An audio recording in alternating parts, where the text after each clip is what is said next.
अस्सलाम वालेकुम नाजरीन, आप देख रहे हैं INN चैनल। मैं हूं शेख अहमद अली। इस न्यूज़ बुलेटिन में आइए नज़र डालते हैं दिन भर की बड़ी खबरों पर। चीफ मिनिस्टर रेवंत रेड्डी ने कहा कि समाज के तमाम तबकात बशमूल SC, ST, BC और अक़लियतों के साथ मुनासिब इंसाफ किया जाएगा और आवाम को मुकम्मल हक़ आज़ादी दी जाएगी। उन्हें ज़रूरत पड़ने पर हुकूमत के मुखालिफ अवाम पॉलिसियों के ख़िलाफ़ धरने व एहतजाज का भी मौका फराहम किया जाएगा। रियासती असम्बली में गवर्नर के खुतबे पर हुए इजहार तशक्कुर के मबाहिस का जवाब देते हुए चीफ मिनिस्टर रेवंत रेड्डी ने कहा कि BRS के 10 साला जाबिराना हुक्मरानी में अपोजिशन जमातों के साथ अवाम की आज़ादी ख़त्म हो गई थी। अलहदा तेलंगाना की तश्कील का जो मकसद था, साबिक़ हुकूमत ने उसे फौत करके रख दिया। ताहम हालिया इंतखाबात में अवाम ने जाबिर हुक्मरानी को ख़त्म करते हुए तेलंगाना को एक ख़ानदान की हुक्मरानी से आज़ाद करवा दिया और वो फिलवक्त आज़ादी से सांस ले रहे हैं। उन्होंने कहा कि चीफ मिनिस्टर के सरकारी क़यामगाह पर लगाए गए आहिनी बाड़ को ख़त्म करते हुए प्रजा भवन में अवाम के दाखिले की इजाज़त दी गई। यहाँ रियासत भर से ताल्लुक़ रखने वाले समाज के हर तबके के अवाम आज़ादी के साथ प्रजा भवन में दाखिल होते हुए प्रजावाणी प्रोग्राम में अपने मसाइल को पेश कर रहे हैं, जबकि अवाम को ये सहूलत गुज़िश्ता 10 बरसों के दौरान नहीं थी। अवाम ही नहीं बल्कि BRS हुकूमत के अहम कायदीन और वज़रा को भी चीफ मिनिस्टर की रिहाइशगाह में बग़ैर इजाज़त दाखिले की इजाज़त नहीं थी। उन्होंने मुख्तलिफ मिसालें भी पेश की जब कुछ वज़रा को प्रगति भवन में दाखिले से रोका गया था। उन्होंने कहा कि कांग्रेस पार्टी ने रियासत के अवाम से इख्तिदार दिलाने पर इंदिरम्मा राज लाने का वादा किया था और अपने वादे के मुताबिक इख्तिदार संभालने के साथ ही प्रगति भवन को प्रजा भवन में तब्दील करते हुए उसमें अवाम के दाखिले की इजाज़त दी गई। పేద రైతులు పండించిన పంటకు 1960 రూపాయల కనీస మద్దతు ధర రాలేదు. కానీ ఫామ్ హౌస్లో పండించిన వడ్లకు 4250 రూపాయలకు క్వింటాల్ లాగా వాళ్ళు అమ్మిన రాలేదా? అక్కడ ఫామ్ హౌస్లో పండించిన వడ్లు బంగారమా? ఇయాల ఎవరిచ్చినో లెక్కలు చెప్తా, చెప్పమంటే ఆ పేరు కూడా చెప్తా. ఎవరిచ్చినో వాళ్ళకి చేరిన లబ్ధి ఏందో మీరు విచారణకు సిద్ధంగా ఉంటే ఇవాళ నేను విచారణకు ఆదేశిస్తా అధ్యక్ష. మీరు ఫామ్ హౌస్లో వండించిన వడ్లు 4250 రూపాయలకు ప్రైవేటు కంపెనీల మెడ మీద కత్తి పెట్టి మీరు మీ వడ్లు తౌడులాగా పండించిన వడ్లకేమో 4250 రూపాయలు గిట్టుబాటు ధరిస్తారా? ఇవాళ నా తెలంగాణ రైతాంగం కష్టపడి పండించిన పంటకు 1400 1500 రూపాయలు. కొంతమంది NRIస్కి ప్రజాస్వామిక స్ఫూర్తి అర్థము అవగాహన కాదు. మనం ప్రయత్నం చేసినా కూడా వారు తెలుసుకునే ప్రయత్నం చేయరు. ప్రజాస్వామ్యంలో 49కి 0 వాల్యూ ఉంటుంది, 51కి 100% వాల్యూ ఉంటుంది. ఎందుకంటే 51% ఓట్లు 51% నెంబర్ ఉన్న వాళ్ళు ప్రభుత్వాన్ని ఏర్పాటు చేస్తారు. 49% ఉన్న వాళ్ళు ప్రతిపక్షంగా కూర్చొని ప్రభుత్వం తీసుకునే పరిపాలనలో నిర్ణయాలను శాసనాలను సహేతుకంగా విశ్లేషించి సలహాలు సూచనలు ఇస్తారు. సలహాలు సూచనలు ఒకవేళ ప్రభుత్వము పెడచెవిన పెడితే నిరసనలు ధర్నాలు రాస్తారోకలు చేస్తారు. అవసరమైతే ఆమరణ నిరాహార దీక్షలు. BRS के रुकन असेंबली KT रामाराव ने कहा कि आइंदा साल 17 मार्च से कांग्रेस हुकूमत की उल्टी गिनती शुरू हो जाएगी, क्योंकि कांग्रेस पार्टी ने इख्तिदार में आने पर 100 दिन के अंदर आवाम को दिए गए 6 जमानतों पर अमल करने का वादा किया है। उन्होंने कहा कि कांग्रेस हुकूमत 7 दिसंबर को इख्तिदार में आई है और 17 मार्च को 100 दिन मुकम्मल होंगे। उस दिन से कांग्रेस हुकूमत की उल्टी गिनती शुरू हो जाएगी। अगर हुकूमत 6 जमानतों पर अमल करने में नाकाम होती है तो ऐसी सूरत में BRS पार्टी बड़े पैमाने पर अवामी तहरीक शुरू करेगी। रियासती असम्बली में गवर्नर के खुतबे पर हुए इजहार तशक्कुर के मबाहिस में हिस्सा लेते हुए KTR ने कहा कि इख्तिदार संभालने के दिन से ही कांग्रेस पार्टी अवाम को गुमराह करना शुरू कर चुकी है। उन्होंने निशानदेही की कि पहली काबीना में 6 के मिन जुमला 2 जमानतों को पूरा करने का दावा किया जा रहा है, जबकि 2 जमानतों में 25% भी पूरा नहीं हुआ, क्योंकि महालक्ष्मी स्कीम के नाम पर कांग्रेस पार्टी ने हर खातून के बैंक अकाउंट में माहाना 2500 रुपये जमा करने, 500 रुपये में गैस सिलेंडर देने और ख़वातीन को बस में मुफ्त सफ़र करने का वादा किया था, जिनमें से सिर्फ मुफ्त सफ़र की सहूलत को शुरू किया गया, वो भी सिर्फ ऑर्डनरी और एक्सप्रेस बसों में सफ़र की सहूलत फराहम की गई। जबकि कांग्रेस ने तमाम बसों में मुफ्त सफर की सहूलत का वादा किया था। उन्होंने कहा कि वादों को पूरा ना करने पर यकीनन बीआरएस अवाम के हक में जद्दोजहद शुरू करेगी। గవర్నర్ ప్రసంగం పూర్తిగా అసత్యాలు, అభూత కల్పనలు, తప్పుల తడక అని చెప్పడానికి నేను బాధపడతా ఉన్నా. ఇట్లాంటి గవర్నర్ ప్రసంగం వినడానికి ఒక సభ్యుడిగా సిగ్గుపడతా ఉన్నా అధ్యక్ష. ఎందుకంటే ఇంత దారుణమైన అపసవ్యపు ప్రసంగం ఇదివరకు రాష్ట్ర శాసనసభ చరిత్రలో రెండు కూడా విని ఉండవు అధ్యక్ష.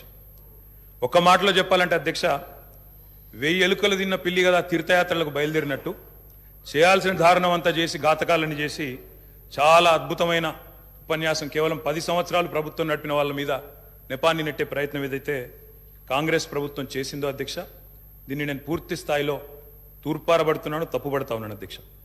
అధ్యక్ష, ఈ దారుణమైన గవర్నర్ గారి ప్రసంగం చూసిన తర్వాత, గవర్నర్ గారి దారుణమైన ప్రసంగం చూసిన తర్వాత కాంగ్రెస్ పరిపాలనలో రాష్ట్ర భవిష్యత్తు రాబోయే 5 ఏళ్ళు ఎట్లా ఉండబోతుందో చాలా స్పష్టంగా నిన్న పూర్తి స్థాయిలో మాకు అర్థమైంది అధ్యక్ష, రాష్ట్ర ప్రజలకు కూడా అర్థమైందని నేను అనుకుంటా ఉన్నా అధ్యక్ష. అయినప్పటికీ వాస్తవాలు, ప్రధాన ప్రతిపక్షంగా వాస్తవాలు ప్రజల ముందు పెట్టాల్సిన బాధ్యత మా ముందు ఉంది అధ్యక్ష. కాబట్టి తప్పకుండా అవన్నీ కూడా చెప్తాను అధ్యక్ష. అధ్యక్ష, మా జగిత్యాలకు సంబంధించిన కవి గారు అలిశెట్టి ప్రభాకర్ గారు ఒక మాట అన్నారు అధ్యక్ష. ఒక నక్క, ఇది ఆయన కవితను కోట్ చేస్తున్నాను అధ్యక్ష, ఒక నక్క ప్రమాణ స్వీకారం చేసిందట ఇంకెవరిని మోసగించనండి. ఒక పులి పశ్చాత్తాపం ప్రకటించిందట తోటి జంతువుల్ని సంహరించినందుకు. అట్లా ఉంది అధ్యక్ష. ఒక మాటలో చెప్పాలంటే ఈ గవర్నర్ గారి ప్రసంగం. रियासती असम्बली में चीफ मिनिस्टर रेवंत रेड्डी और बीआरएस के रुकन असम्बली केटी रामाराव के दरमियान वक्फे से लफ्जी बहस देखी गई, जहां गवर्नर के खुतबे के इज़हार तशक्कुर पर हुए मबाहिस में हिस्सा लेते हुए बीआरएस के रुकन असम्बली केटीआर ने चीफ मिनिस्टर रेवंत रेड्डी पर शदीद रिमार्क्स करते हुए कहा कि रेवंत रेड्डी तेलंगाना आवाम की जानिब से मुंतखब करदा चीफ मिनिस्टर नहीं है, बल्कि दिल्ली से नामजद करदा चीफ मिनिस्टर हैं। उन्होंने चीफ मिनिस्टर की जानिब से उन्हें मैनेजमेंट कोटा के तहत रुकन असम्बली बनने के रिमार्क का भी जवाब देते हुए कहा कि रेवंत रेड्डी भी दिल्ली को मैनेज करते हुए ही पीसीसी की सदारत हासिल किए थे और अब दोबारा दिल्ली को मैनेज करते हुए चीफ मिनिस्टर का ओहदा भी हासिल कर लिया। उन्होंने कहा कि कांग्रेस पार्टी भी मुल्क की 100 करोड़ आवाम को छोड़कर एक एनआरआई को पार्टी का सदर बनाया था। कबल अज़ीं चीफ मिनिस्टर रेवंत रेड्डी ने कहा था कि तेलंगाना की तश्कील से कबल बीआरएस सदर ने अपने एनआरआई फर्जंद को सिलसिला हल्के से उम्मीदवार बनाया था, जबकि यह हल्का पहले से कांग्रेस लीडर के महेंद्र रेड्डी के लिए मख्तस था। ताहम 2004 के इंतखाबात में कांग्रेस से इत्तेहाद करते हुए बीआरएस पार्टी ने मैनेजमेंट कोटा के तहत सिलसिला असेंबली हल्के से केटीआर को उम्मीदवार बनाया था। మార్పు మొదలైంది, నిర్బంధం పోయింది అన్నారు. అవును అధ్యక్ష, మార్పు మొదలైంది. 15 నిమిషాలు డిస్టర్బ్ చేశారు. మీరు లెక్క రాసుకోవాలి. మీరు కూడా, మేము 39 మంది ఉన్నాం, వాళ్ళు 64 మంది ఉన్నారు. మిడిసిపడుతున్నారు అధ్యక్ష. ఎంత అధ్యక్ష తేడా? 1.85% ఓటు మాత్రమే. 1.85%. అధ్యక్ష, ఈ రకమైన మిడిసిపాటు మంచిది కాదు. గౌరవ కేటీఆర్ గారు, సబ్జెక్ట్ డీవియేషన్ కాకుండా నేనేం అవ్వలేదు సార్, ఆయన చెప్పిన దానికే చెప్తున్నా. మిమ్మల్ని అక్కడ కూర్చోబెట్టారు అంటే చెప్తున్నా అధ్యక్ష. ఎక్కువ తేడా ఏం లేదు సార్, మిడిసిపాటు వద్దని చెప్తున్నా సార్. అధ్యక్ష, నీళ్లు, నిధులు, నియామకాలు, ఇది మా ఉద్యమ నినాదం. దాన్నే అధ్యక్ష వారు సమాధానం ఎట్లా చెప్తారు చెప్పండి సార్. ప్రజాస్వామ్యంలో 49కి 0 వాల్యూ ఉంటుంది, 51కి 100% వాల్యూ ఉంటుంది. ఎందుకంటే 51% ఓట్లు, 51% నెంబర్ ఉన్న వాళ్ళు ప్రభుత్వాన్ని ఏర్పాటు చేస్తారు. 49% ఉన్న వాళ్ళు ప్రతిపక్షంగా కూర్చొని ప్రభుత్వం తీసుకునే పరిపాలనలో నిర్ణయాలను, శాసనాలను సహేతుకంగా విశ్లేషించి సలహాలు, సూచనలు ఇస్తారు. ఆ స్పిరిట్ను తీసుకోవాలి తప్ప వాళ్ళు 64 ఉన్నారు, మేము 39 మంది ఉన్నాం, మేము అచ్చోసిన ఆంబోతుల్లాకున్నాం, మేము పోడియంలోకి వచ్చి కుస్తీలు కొట్లాడతాం, ఈ రకమైన భాష వారి గౌరవానికి కానీ ఈ సభను నడిపించుకోవడానికి కానీ సహకరించదు. రెండవ అంశం, పదే పదే గత పాలన గురించి, గత ప్రభుత్వాల గురించి నా రిప్లై కోసం వారు తహతహలాడుతున్నారు. గత పాలనలో యూత్ का साबिक रियासती वजीर हरीश राव ने चीफ मिनिस्टर तेलंगाना रेवंत रेड्डी पर इंतखाबात के मौके पर और ऐवान में बेजा इल्ज़ामात लगाने का इल्ज़ाम आयद किया। गवर्नर के खुतबे पर तहरीक तशक्कुर मबाहिस में हिस्सा लेते हुए उन्होंने इस मसले को ज़ेर बहस लाया। बादअज़ां असेंबली की कार्रवाई के मुलतवी होने के बाद उन्होंने मीडिया पॉइंट पर अखबारी नुमाइंदों से बातचीत की। हरीश राव ने कहा कि चीफ मिनिस्टर ने रियासत के अवाम से झूठ बोलने की कोशिश की, जिस तरह से उन्होंने इंतखाबात के मौके पर गलत बयानी से काम लिया था, वही झूठ ऐवान में बोला गया। उन्होंने ये भी इल्ज़ाम आयद किया कि ऐवान को और ऐवान के जरिए रियासती अवाम को गुमराह करने की कोशिश की गई। हरीश राव ने यह भी कहा कि मुकम्मल जमहूरियत का वादा करने वाली कांग्रेस पार्टी ने असेंबली में अपोजिशन की आवाज को दबाने की कोशिश की। స్పీకర్ సార్, ఇప్పుడు నేను లేవాలని కానీ మాట్లాడాలని అనుకోలేదు. గౌరవ ముఖ్యమంత్రి గారు మాట్లాడుతూ సభను తప్పుదోవిచ్చే విధంగా ఆయన మాట్లాడినప్పుడు సభ యొక్క రికార్డును రెక్టిఫై చేయడం నా బాధ్యత. బికాస్ నేనేదో ప్రశ్నకు సమాధానం చెప్పాలనో విమర్శ చేయాలనో నేను మాట్లాడే ప్రయత్నం చేస్తలేను. వారు మాట్లాడినారు కనుక మేము డెఫినెట్గా దాన్ని క్లారిఫై చేయడం మా బాధ్యత అధ్యక్ష. అయితే అధ్యక్ష, ఆ రోజు కామన్ మినిమం ప్రోగ్రాంలో కేసీఆర్ గారు పెట్టించడమే కాదు, షిప్పింగ్ పోర్ట్ఫోలియో అడగకుండానే ఇచ్చారు. ఆ రోజు డిఎంకే పార్టీ నాకు షిప్పింగ్ పోర్ట్ఫోలియో ఇవ్వకపోతే మేము యూపీఐ నుంచి బయటకు పోతామంటే, నేను మంత్రి పదవి కోసం ఢిల్లీ రాలేదు, నాకు ఈ పోర్ట్ఫోలియో అక్కర్లేదు, వారికి ఇచ్చేయండి, నేను వచ్చింది తెలంగాణ కోసమని షిప్పింగ్ పోర్ట్ఫోలియోను స్వచ్ఛందంగా వదులుకున్నటువంటి చరిత్ర కేసీఆర్ గారిది, టీఆర్ఎస్ పార్టీది అధ్యక్ష. ఈరోజు రేవంత్ రెడ్డి గారు మాట్లాడుతూ మేమేదో పదవులు ఇచ్చినామని, పదవులను గడ్డిపోచల్లాగా త్యజించిన చరిత్ర ఈ దేశంలో ఎవరికన్నా ఉందంటే అది కేసీఆర్ కు, టీఆర్ఎస్ పార్టీకి ఉంది. త్యాగాల పునాదుల మీద తెలంగాణ తెచ్చిన చరిత్ర ఉంది అధ్యక్ష. అనవసరంగా మేమేదో పదవులు ఇచ్చినామని, మేమేదో పదవుల కోసం పాకులాడినామనేటువంటి విధంగా వారు మాట్లాడద్దు. ఆ విషయానికి వస్తే రేవంత్ రెడ్డి గారు ఏబీవీపీలో షురువు అయిండు, టీఆర్ఎస్ లో పనిచేసిండు, తెలుగుదేశంలో వేయండు, కాంగ్రెస్ లో వేయండు, మరి రేపు ఆడుంటాడో. పార్టీలు మారిన చరిత్రలు మీకున్నాయి, కానీ మాకు అట్లాంటిది ఏం లేదు అధ్యక్ష. ఇకపోతే మా శ్రీధర్ బాబు గారు లేచి మళ్ళీ నన్ను ఆయన గెలికే ప్రయత్నం చేసిండు, లేకపోతే ఆయన గురించి మాట్లాడాల్సిన అవసరం లేదు అధ్యక్ష. ఆ రోజు ఇదే శాసనసభలో కిరణ్ కుమార్ రెడ్డి గారు ముఖ్యమంత్రిగా ఉన్నప్పుడు నీ తెలంగాణకు నీకు ₹1 ఇయ్యనన్నాడు. పేగుల దగ్గర దాకా కొట్లాడింది ఎవరు, పెదవులు మూసింది ఎవరో కూడా ఈ రాష్ట్ర ప్రజలకు గుర్తున్నది అధ్యక్ష. तेलंगाना असेंबली में मजलिस के फ्लोर लीडर अकबरुद्दीन अवैसी ने गवर्नर के खुतबे पर इजहार तशक्कुर के मबाहिस में हिस्सा लेते हुए हालिया दिनों चीफ मिनिस्टर रेवंत रेड्डी की जानिब से तलब करदा इजलास में मजलिस के अरकान मुकर्ररा की शिरकत की वजाहत की। उन्होंने कहा कि लोग समझ रहे हैं कि हम भाग कर गए आपके पास, आपकी दावत पर हम आए थे। मैं आपका शुक्रिया अदा करता हूं कि आपने मजलिस के अरकान मुकर्ररा के इजलास में मेट्रो रेल को एयरपोर्ट तक पुराने शहर से ले जाने का तयक़ुन दिया। अकबरुद्दीन अवैसी ने वाज़ेह किया कि मजलिस हुकूमत के हर वो काम और फैसले की तायीद करेगी जो अवाम के मफाद में हो, और मुखालिफ अवाम फैसला लेने पर हुकूमत की मुखालिफत भी करेगी। कांग्रेस ने अपनी इलेक्शन की कैंपेनिंग में इल्जाम लगाया 12%, मगर 12% का जिक्र अपने मैनिफेस्टो में नहीं किया। मैं जानना चाह रहा हूं चीफ मिनिस्टर साहब से, ठीक है इन्होंने नहीं दिया, क्या आप देने वाले हैं? क्या आप देंगे? क्या आप सिंसियर हैं? सवाल है। और असेंबली के रिकॉर्ड्स को उठाकर देखिए, मजलिस इत्तेहादुल मुस्लिमीन की तरफ से मैंने खड़े होकर उस वक्त कहा था 12% मिलता है, मिलने दो नहीं, हमको 4% जो हम हासिल करें राजशेखर रेड्डी साहब के दौर में, उसको कायम रखना ये बड़ी जिम्मेदारी है। तो आप ठीक है ये नहीं दिए, आप दे रहे हैं, क्या बताइए क्या आप देंगे क्या? And I go for the red, sir. Sir, I may recall that the Telangana government has enacted a bill in the state legislature based on the report of the state BC Commission and STSC Commission and the findings of Sudhi Commission and Chellappa Commission to raise the quantum of reservation to 12% for BCE category and 10% for SPs. Sir, I would like the Honorable Chief Minister Sahab, Mr. Revanth Reddy Sahab, to clarify on the government stand on this issue, sir. Regarding the minority subplan and BC subplan, I may point out that this has been a persistent demand of AIMIM in the United Andhra Pradesh when the Congress was in power and in Telangana state after its formation, sir.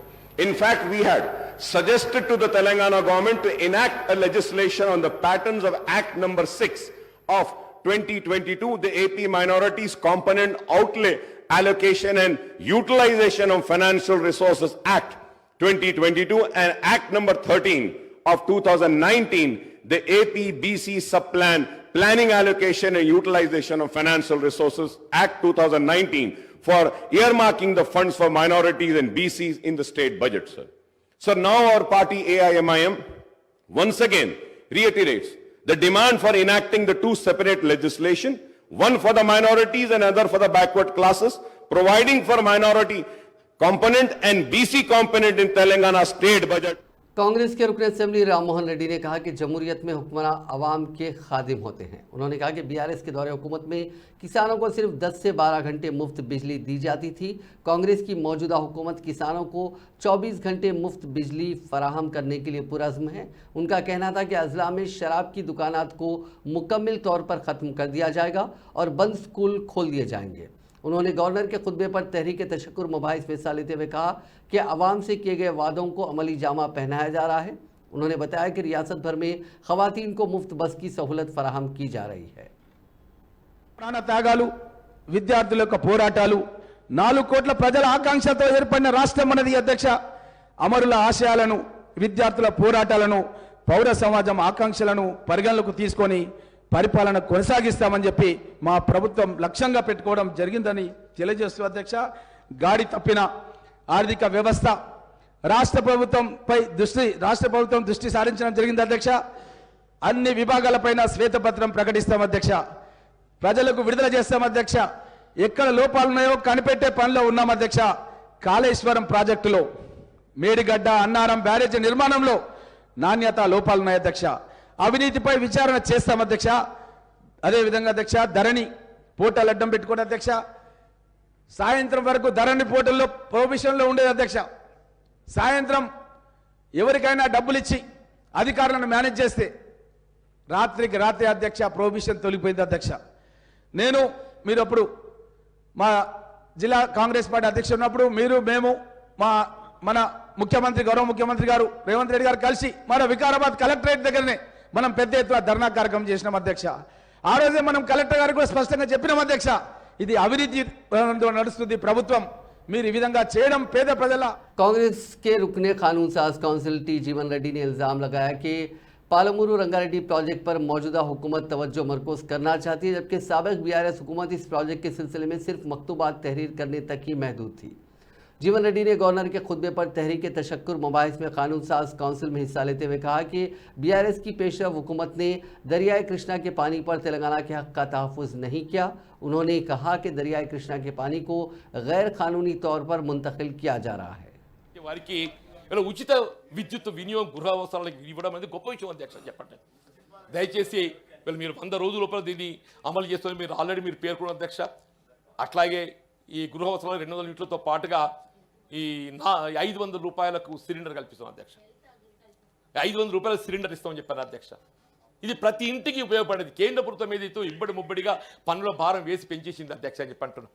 వాళ్ళు diesel పెంచిండ్రు, petrol పెంచిండ్రు, cooking gas పెంచిండ్రు, ఇక దొరికిందాలో పెంచుకుంటూ పోయింది అధ్యక్ష చెప్పి అంటూ నేను ప్రజలపై ఏ మేరకు ఎంత భారం పడ్డా మంచిదే కానీ మాకు ఆర్థిక వనరులు సమకూర్చుకోవాలి, మేము బలోపేతం కావాలనే విధంగా చెప్పంటూ అధ్యక్ష. ఇలా కుకింగ్ గ్యాస్ మా మిత్రులు ఏదైతే 400కి ఇస్తామని చెప్పన్నారు. మరి तेलंगाना कानून साज असेंबली में बीआरएस पार्टी को रियासत की अहम अपोजिशन जमात और उस पार्टी के लीडर व रुकन असेंबली के चंद्रशेखर राव को अपोजिशन लीडर का मौक़िफ़ दिया गया है।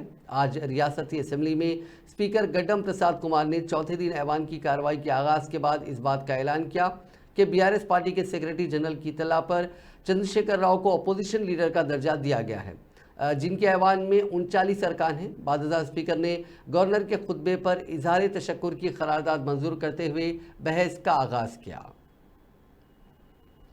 तेलंगाना कानून साज असेंबली में 4 अरकान को पैनल स्पीकर में शामिल किया गया, जिनमें मजलिस के रुकन असेंबली कौसर मोहिउद्दीन भी शामिल हैं। रियासती असेंबली में आज स्पीकर असेंबली प्रसाद कुमार ने अपोजिशन लीडर के तौर पर चंद्रशेखर राव के नाम का ऐलान करने के बाद 4 पैनल स्पीकरों के नामों का भी ऐलान किया, जिनमें शहर के कारवान असेंबली हल्के से नुमाइंदगी करने वाले मजलिस के रुकन असेंबली कौसर मोहिउद्दीन के अलावा कांग्रेस के 2 अरकान आर प्रकाश रेड्डी, बालू नायक और सीपीआई के रुकन के सांबा शिवराव भी शामिल हैं।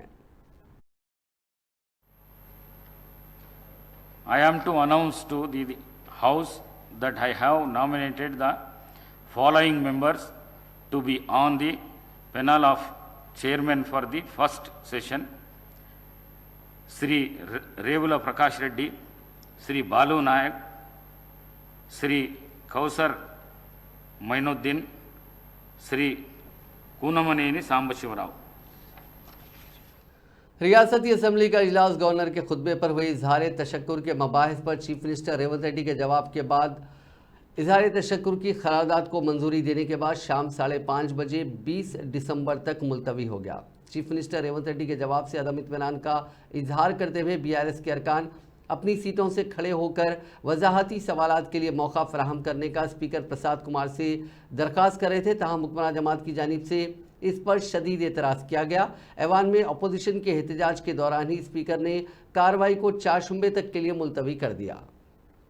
That address be presented to the governor as follows, that the members Telangana Legislative Assembly at first session are deeply grateful to the governor for the address which she has been pleased to deliver to the members of 3rd Telangana Legislative Assembly on 15/12/2023. Those who are for the motion, please say aye. Those who are against, please say no. Ayes have it. Ayes have it. The motion carried. Now the House is urgent to the meet again at 11 a.m. on Wednesday, 28th December 2023. Telangana हुकूमत की जानिब से RTC बसों में खवातीन को मुफ्त सफ़र की सहूलत फराहम करने के बाद बसों में खवातीन की कसीर तादाद देखी जा रही है। इसी दौरान ज़िले निज़ामाबाद के आरमोर में एक नौजवान ने बसों में मर्द हजरात के लिए स्पेशल सीट्स फराहम करने का मुतालबा करते हुए अनोखा एहतजाज किया। नौजवान का कहना था कि खवातीन मुसाफिरों की तादाद ज़्यादा होने की वजह से मर्द हजरात को बसों में बैठने की जगह नहीं मिल रही है, उन्हें सीट भी नहीं मिल रही है। नौजवान ने मुतालबा किया कि कम से कम 15 सीटें बसों में मर्द मुसाफिरीन के लिए मख्तस की जाएं। उन्होंने हुकूमत से इस सिलसिले में गौर करने की ख्वाहिश की।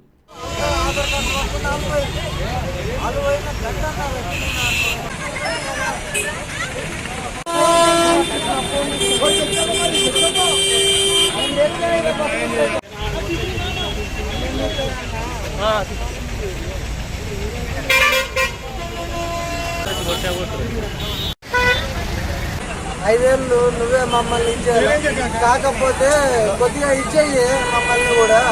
వాళ్ళకు ఒక 25, మాకు ఒక 15, ఒక 5 కుంటోళ్ళకి ముసలోళ్ళకి 5. हैदराबाद शहर में डॉग शो के लिए जहां हमा अक़साम के कुत्ते लाए गए, वहीं एक कुत्ता सबकी तवज्जो का मरकज़ बना हुआ है। इस कुत्ते की ख़ास बात यह है कि उसकी कीमत सुनकर आप चौंक जाएंगे। उस कुत्ते की कीमत 20 करोड़ रुपए बताई जाती है।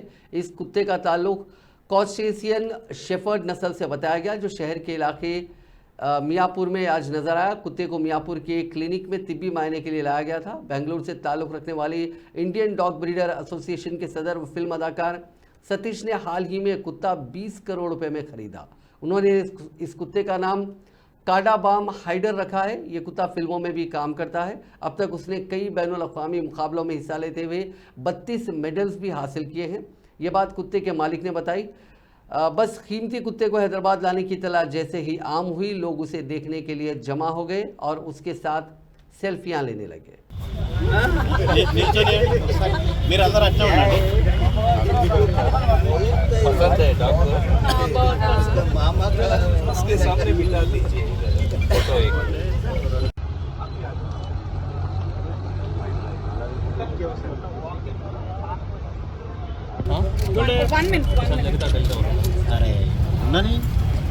Okay. Hey, study. Look here, all of you. Smile. ఇంకా కొద్దిగా వెనక్కి Yes, look here. Okay.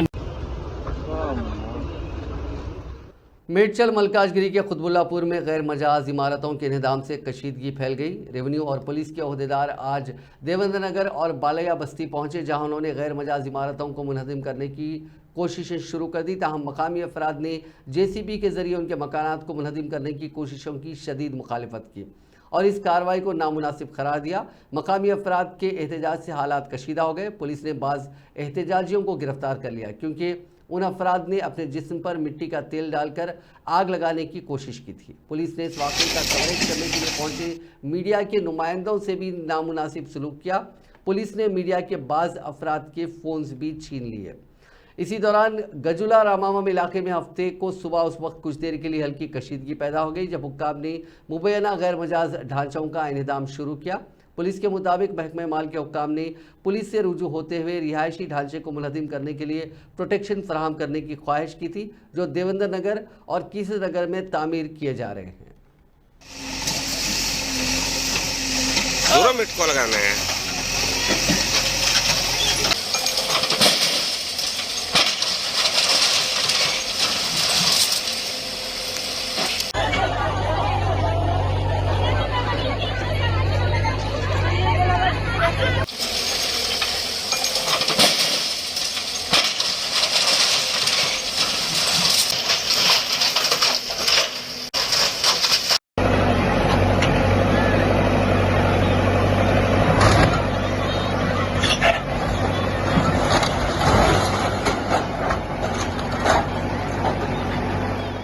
GD मेटला police ने हफ्ते को साइबराबाद स्पेशल ऑपरेशंस टीम के ताउन से गांजा मुंतकिल करने वाले 2 अफराद को गिरफ्तार कर लिया। पुलिस ने बताया कि मुलजिमीन के कब्जे से एक ट्रक में मुंतकिल किया जाने वाला 400 किलो गांजा जब्त किया गया, जिसकी मालियत तकरीबन 1 करोड़ रुपए बताई गई। गिरफ्तारशुदा मुलजिमीन की ट्रक ड्राइवर 23 साला बबलू और 42 साला किसान गोविंद पट्टेदार की हैसियत से शिनाख्त की गई है। ये दोनों भी मध्य प्रदेश के रहने वाले हैं। पुलिस ने बताया कि उड़ीसा और महाराष्ट्र से ताल्लुक़ रखने वाले 2 अफराद ने इन दोनों मुलजिमीन को गांजा फरोख्त किया था, ताहम अब वो दोनों मफरूर बताए गए हैं। जिले करीमनगर में पेश आए सड़क हादसे में 2 अफराद हलाक हो गए। यह हादसा जिले के ताड़ीकल इलाके के नवाह में उस वक्त पेश आया जब हुजूराबाद से करीमनगर जाने वाली कार का लॉरी से तसादुम हो गया। यह हादसा इतना शदीद था कि कार में सवार 2 अफराद मौके पर ही हलाक हो गए, जबकि एक शख्स शदीद जख्मी हो गया। इत्तला मिलते ही पुलिस मकामे हादसे पर पहुंची।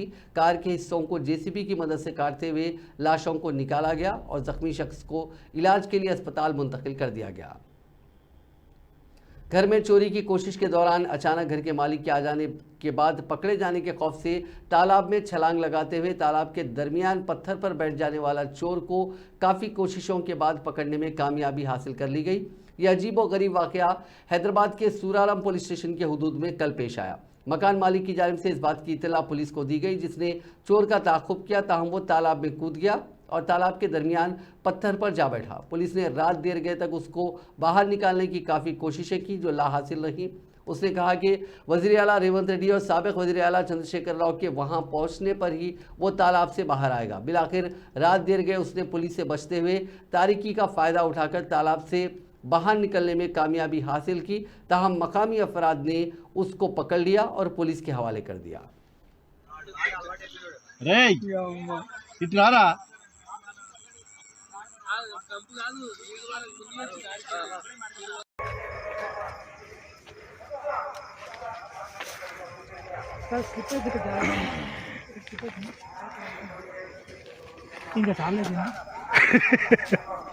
दिल्ली पुलिस पार्लियामेंट की सिक्योरिटी की खिलाफ वर्जी करने के मामले में ताबड़तोड़ गिरफ्तारियां कर रही हैं। इसी मामले में छठे मुलजिम को भी हफ्ते के रोज गिरफ्तार कर लिया गया। उसकी शिनाख्त महेश कुमावत के तौर पर की गई।